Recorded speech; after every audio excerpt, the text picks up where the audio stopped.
Okay, now comes the interesting part. The interesting part is to hear what you have to say, and this coffee is now cold. Can I get some hot coffee? Would jihad be justified on the liberation of Kashmir?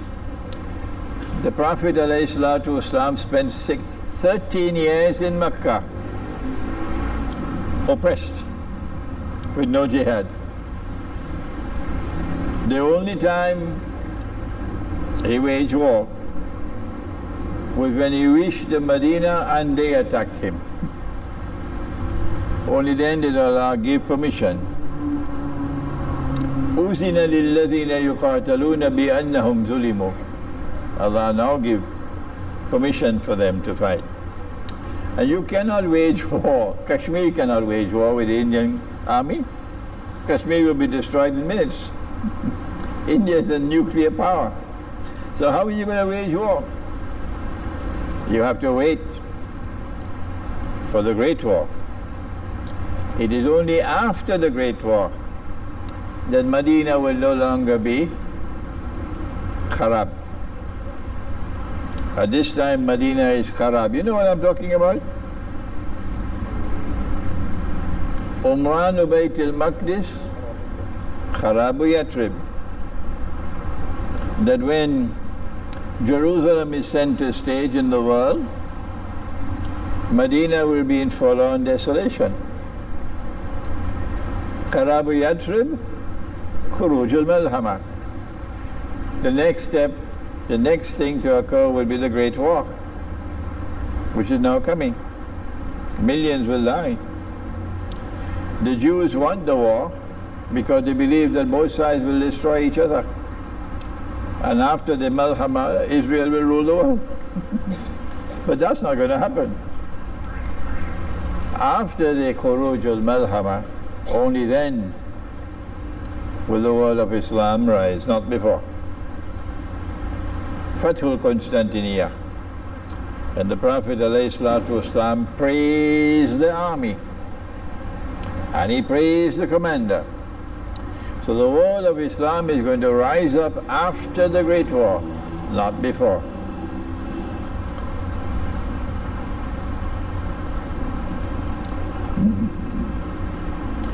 Some historians say that Islam spread by the point of the sword.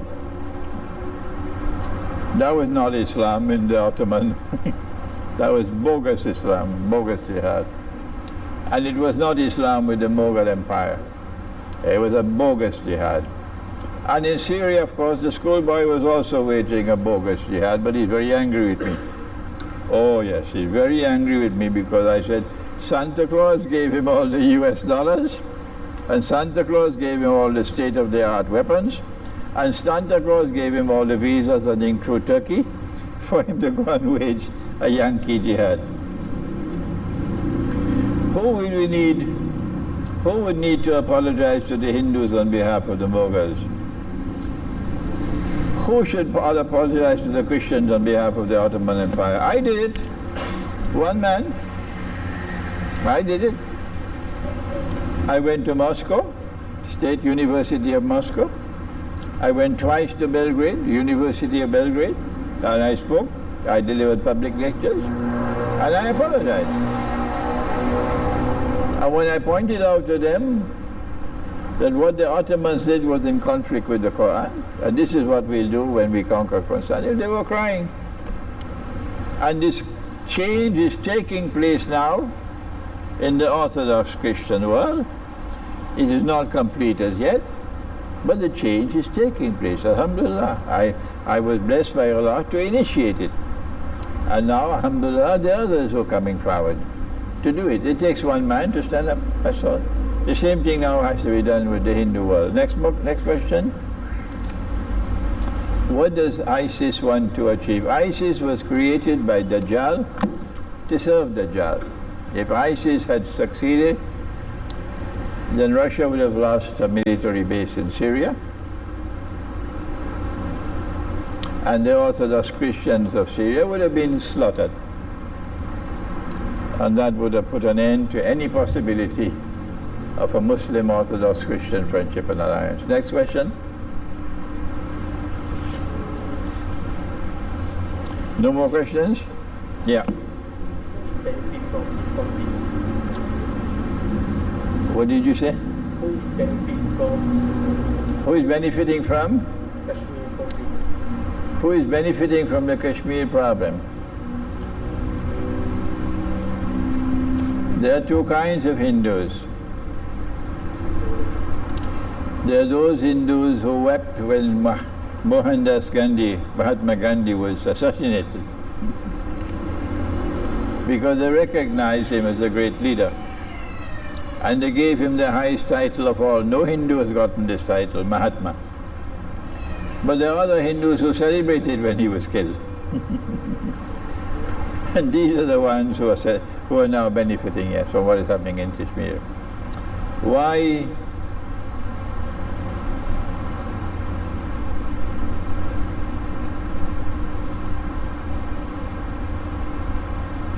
I don't understand this question, sorry. Any more questions? Yes? Mention about Vedas.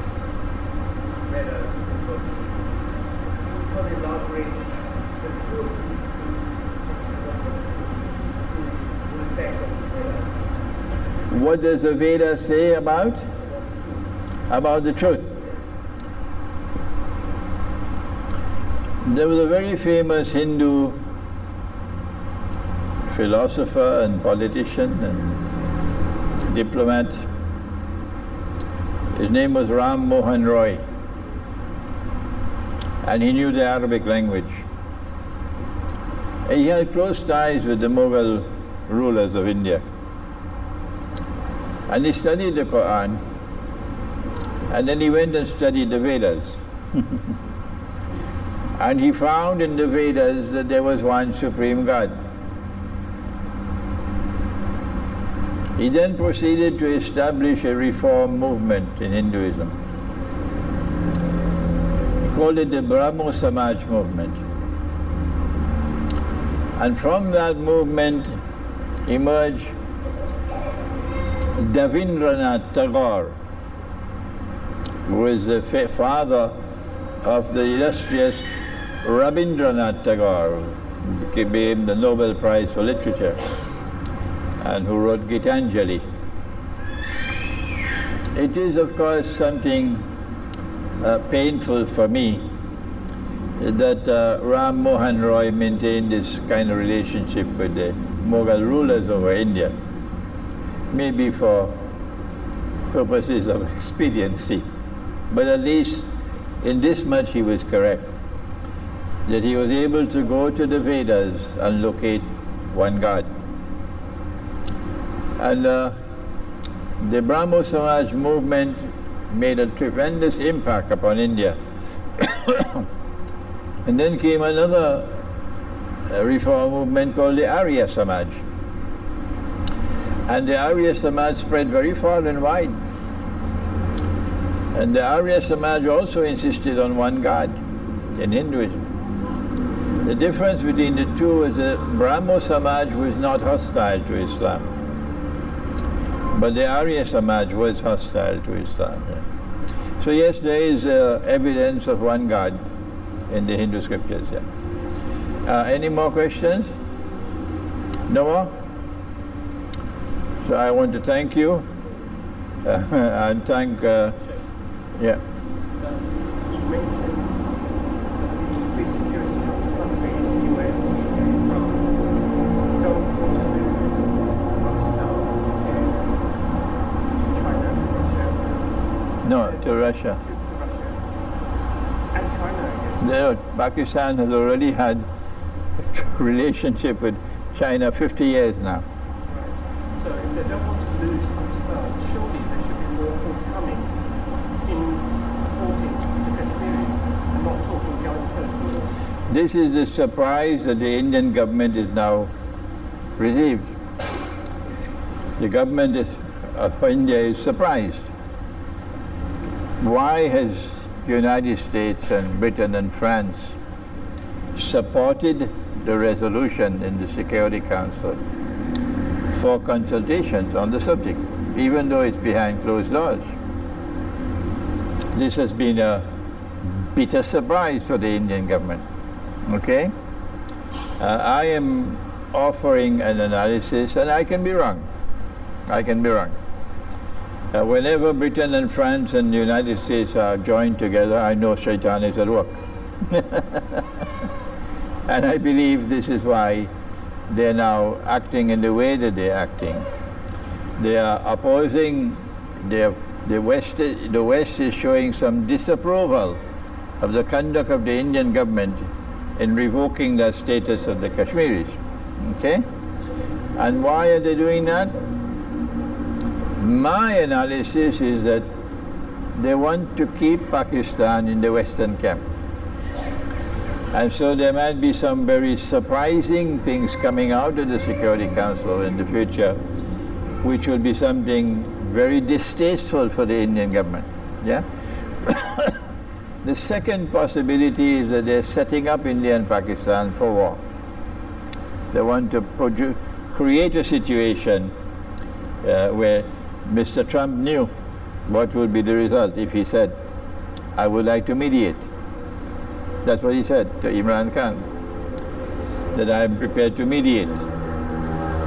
When he uttered these words, he knew what would be the impact on India. And the Indian then moved swiftly to revoke Pakistan, Kashmir status, okay?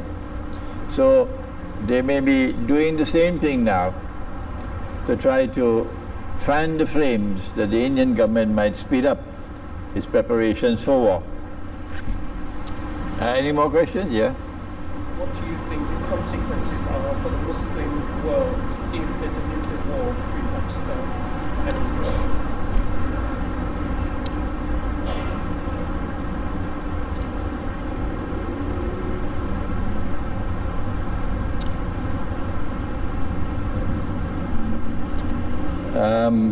The question is,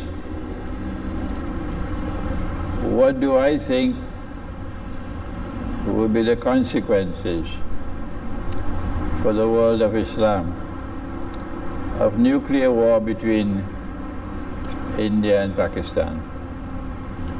I don't want to reveal everything. I prefer to keep something secret at this time. Okay? Let them guess.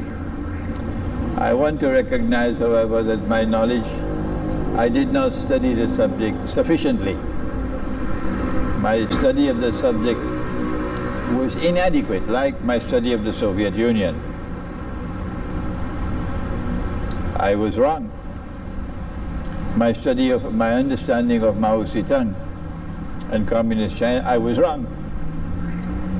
I now realize I was wrong.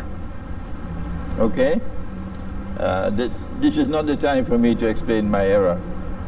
But on the subject of nuclear war between India and Pakistan, I also now recognize that my previous thinking was wrong, but I don't want to say anything more. Leave that. Let them guess. Any more questions? Okay, thank you. ربنا تقبل منا إنك أنت السميع العليم وتب علينا يا مولانا إنك أنت التواب الرحيم برحمتك يا أرحم الراحمين.